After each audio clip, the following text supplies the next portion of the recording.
Hello, मेरा नाम है करण मौर्य और मैं अपने यूट्यूब चैनल पर काफ़ी दिनों से एक यूट्यूब चैनल रन कर रहा हूँ जिसमें मैं ALP CPT2 trade electrician cover कर रहा हूँ।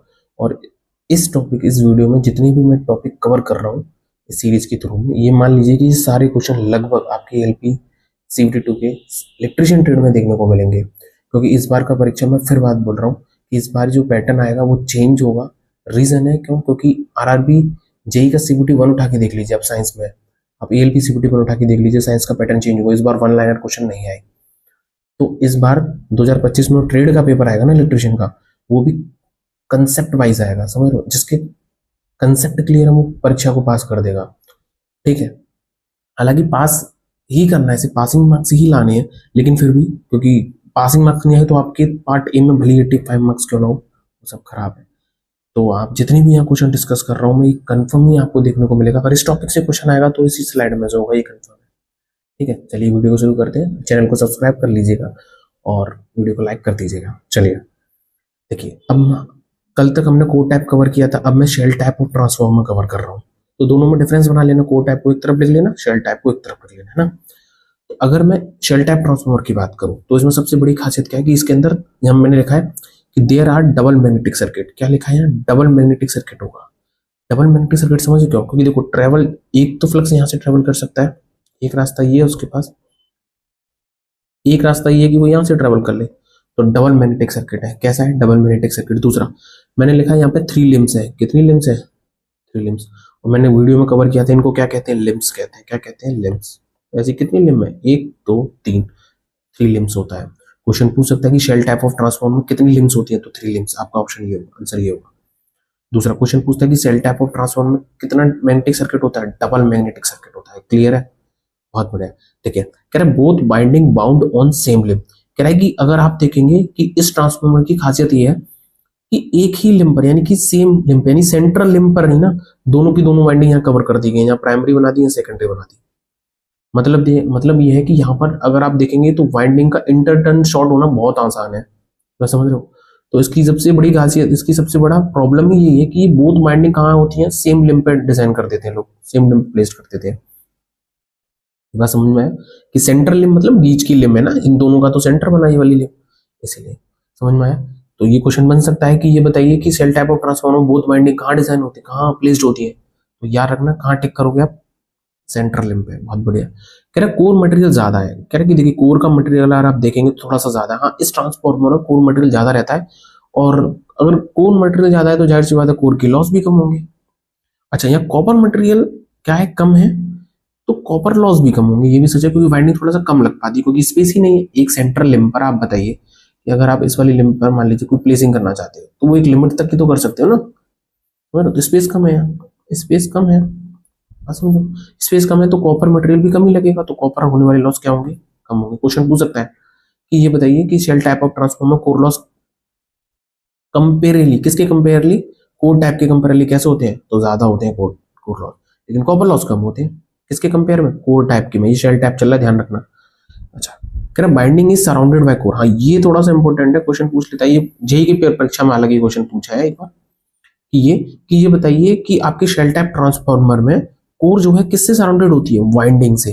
देखिए, अगर आप देखेंगे तो ये आपकी, देखो, winding is surrounded by core.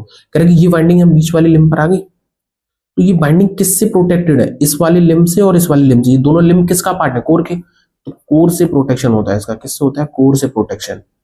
ये बात ध्यान रखना, ठीक है, वाइंडिंग का। तो यह पूछता है कि winding shell type of transformer में किसके सराउंडेड होती है? कोर के। ठीक है, तो कोर से बची हुई होती है वाइंडिंग इसमें। बहुत बढ़िया, इधर आ जाइए।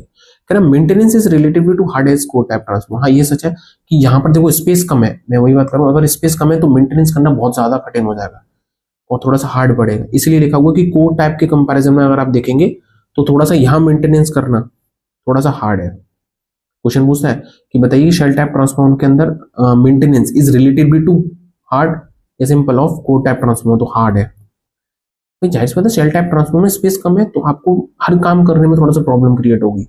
ठीक है, दूसरा कह रहा इंसुलेशन स्पेस कम है।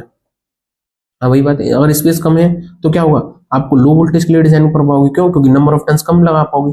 जहां स्पेस ही नहीं है वहां नंबर ऑफ टर्न ज्यादा कैसे हो सकते हैं? पॉसिबल ही नहीं है। कह रहा है कि नंबर ऑफ टन्स कम होने की वजह से तो होता है क्या, लो वोल्टेज एप्लीकेशन। क्वेश्चन पूछता है कि बताइए shell type transformer is used on low voltage application, किस पर यूज होता है, लो वोल्टेज पे।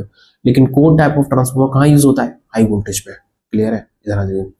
गुड वोल्टेज रेगुलेशन, हाँ गुड वोल्टेज रेगुलेशन तो होगा, पूछिए क्यों, क्योंकि यहाँ पर आप देखेंगे, यहाँ पर अगर आप देखेंगे कि कोर का मटेरियल कैसा है, कम यूज हो रहा है, वो सॉरी कॉपर मटेरियल क्या यूज हो रहा है, कम, यानी कि वाइंडिंग कम है, तो लीकेज फ्लक्स कम होगा।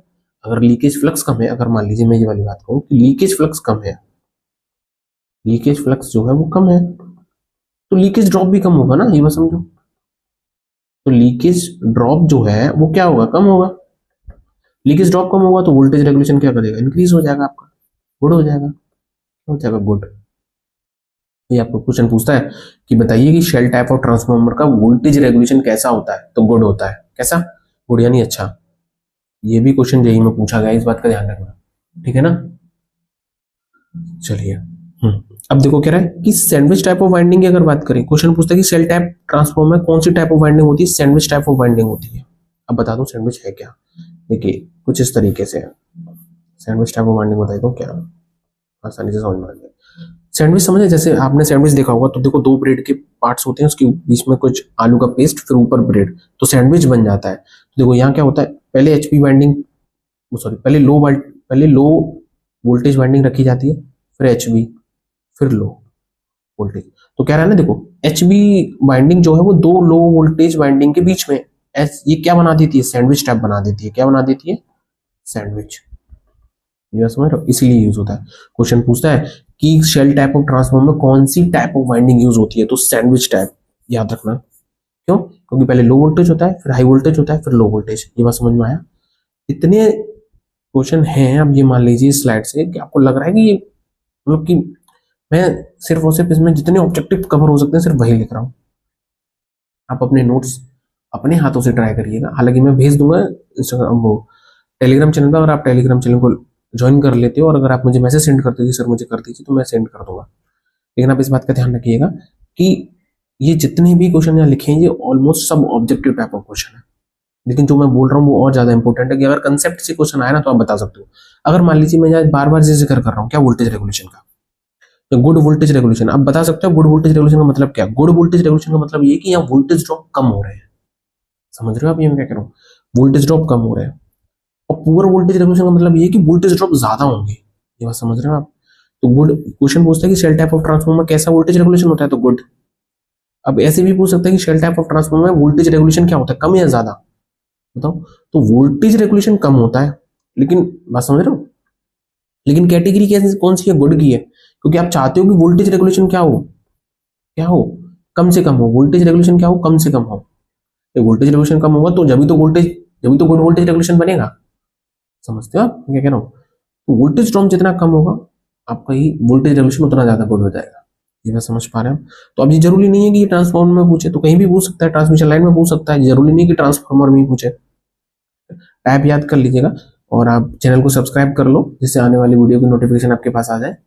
और मैं चाहता हूं कि आपकी एक ही बार में ट्रेड पास हो जाए, क्योंकि धीरे धीरे आप देखते जाओ जैसे जैसे वैकेंसी की नोटिफिकेशन आ रही है, वैकेंसी कम होती जा रही है। यही मौका, लास्ट मौका समझ के आप अंदर आ जाओ, रेलवे को ज्वाइन कर लो तो ज्यादा बेटर, वरना आने वाले समय में क्या होगा, वैकेंसी कम होंगी, कट ऑफ इंक्रीज होगा, समझ रहे हैं ना आप। अब लेवल तो बढ़ेगा ही पेपर का, ये कंफर्म है, हर वैकेंसी में लेवल बढ़ेगा और इस बार भी वैकेंसी पर लेवल बढ़ेगा इलेक्ट्रिशियन ट्रेड में। ठीक है, चलिए आज के लिए इतने, वीडियो को लाइक कर दीजिएगा, चैनल को subscribe. Thank you for watching.